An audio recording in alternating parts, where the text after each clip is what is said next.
পরম দয়ালুকে খুশি করতে চেষ্টা করছেন। ঠাকুর এটাই চেয়েছেন, আমরা যে কোনো উপায়ে, যে কোনো পদ্ধতি, যে কোনো প্রসেস যদি আমার জীবন মন প্রাণ দিয়ে তাকে খুশি করতে পারি, তাহলে জগৎ এমনি খুশি থাকবে।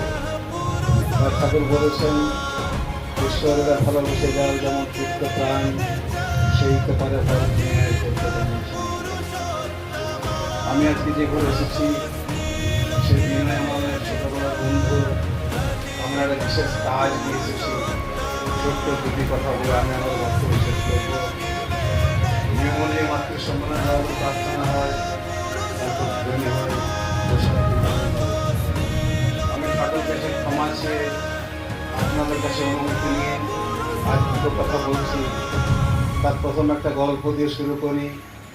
রাজা বিক্রমাদিত্যকে একজন সাধক প্রশ্ন করছে, জগতে কি থাকে, কি থাকে না। তার সংস্কৃত শব্দের অর্থ হচ্ছে তন্নষ্ট। এই তন্নষ্ট মানে কি? মানে হচ্ছে জগতে কি থাকে, কি থাকে না।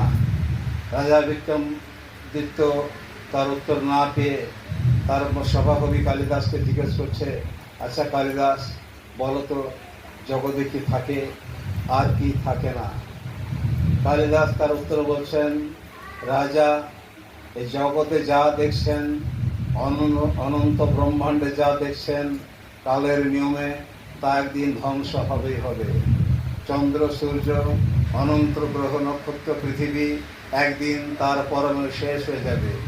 আর আমরা যারা আজকে রাজা, যারা মন্ত্রী, যারা সভাকবি, তারা সময়ের নিয়ম অনুযায়ী থাকবো, চলে যাব।